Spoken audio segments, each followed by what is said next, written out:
मेरा नाम विकास है और मैं आज आप लोगों को अपने साथ घटी एक सच्ची घटना के बारे में बताने जा रहा हूँ। इस घटना को बीते हुए लगभग 2.5 साल हो गए हैं। जब भी मैं उसे याद करता हूँ तो मेरी रूह कँप जाती है। आइए आप लोगों को बताते हैं कि आखिर मेरे साथ क्या हुआ था। मैं हनुमान जी का बहुत बड़ा भक्त हूँ और मैं रोज़ उनकी पूजा करता हूँ और उन्हीं की वजह से मेरी जान बची। मैं गांव में रहता हूँ और ये बात तब की है जब मैं और मेरे कुछ दोस्त रात को घूमने के लिए खेतों की तरफ जाया करते थे। ऐसे ही एक दिन की बात है, जब हम खेतों में घूम रहे थे तो मेरा एक दोस्त है मगन, जो हमें कहने लगा कि यार वो देखो, उस बड़े से पेड़ के पीछे कोई खड़ा है जो हमें ही देखे जा रहा है। हम सब ने उसे देखा, पर मैंने उससे कहा कि कोई गाँव वाला होगा जो वह अपना काम कर रहा होगा। पर हमने थोड़ी देर बाद देखा, तब भी वो हमें वैसे ही देख रहा था जैसे कि पहले।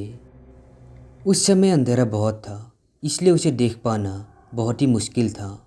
हमने सोचा कि वहाँ जाके देखा जाए कि वो आदमी कौन है, पर मेरे दोस्त ने मना कर दिया क्योंकि उन्हें वो आदमी बड़ा ही अजीब लग रहा था। सच बताओ तो मुझे भी वो आदमी बहुत ही अजीब लग रहा था। उसके बाद हम सब ने घर वापस जाने की सोची और हम घर की तरफ चलने लगे। मैंने पीछे पलट कर देखा तो वो आदमी वहाँ नहीं था। मेरे सब दोस्तों ने भी पाया कि वो वहाँ से गायब हो गया था। हम घरों की तरफ जाने ही लगे थे कि हमारी तरफ से तेज़ी से एक आदमी दौड़ के निकला। वो इतना तेज़ था कि हमें कुछ भी समझ में नहीं आया। तभी मेरा दोस्त महेश ज़ोर से चिल्लाया।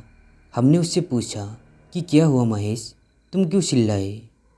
हम सब ने देखा कि एक डरावना सा आदमी, जिसकी जीभ उसके मुंह से बाहर लटकी हुई थी, जिसके बड़े बड़े दांत, उसकी आंखें काली और गहरी अंदर धंसी हुई थी, उसके हाथ जो बहुत लंबे थे और नाखून किसी चाकू से भी लंबे और तीखे।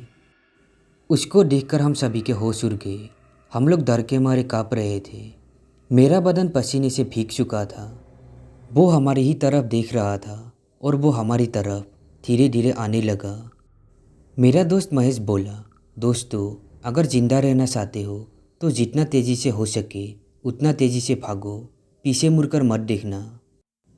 उसके कहने की ही देरी थी कि हम हवा की तेज़ी से बहुत से गांव की तरफ भागे। भागते हुए मैंने पीछे मुड़ के देखा।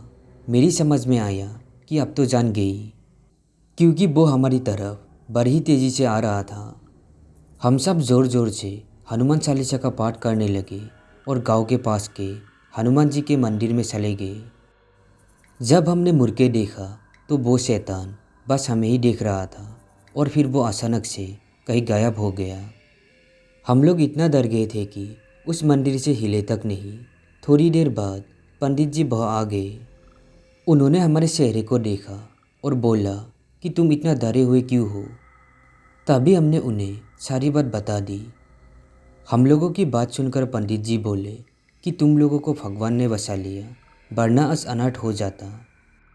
उसके बाद पंडित जी ने हमारे सिर पर तिलक लगाया और हमें भाभूत दी और कहा, अब घर जाओ, वो तुम्हारा कुछ नहीं बिगड़ सकता। उसके बाद हम सब अपने अपने घर चले गए। घर आकर सारी बात हमने अपने घर वालों को बताई तो घर वालों ने कहा कि अगली बार से रात को कभी खेत की तरफ मत जाना। इस घटना के बाद से हमने रात में खेतों की तरफ जाना बंद कर दिया। तो दोस्तों, हमारी आज की ये कहानी कैसी लगी कमेंट में ज़रूर बताना। अगर आपके पास भी ऐसी कोई कहानी है जो शेयर करना चाहते हैं, डिस्क्रिप्शन बॉक्स में मेरा ईमेल आईडी है, उस पर शेयर कर सकते हैं। साथ ही मेरे चैनल को सब्सक्राइब ज़रूर करें ताकि आप लोगों के पास मेरा वीडियो आती रहे।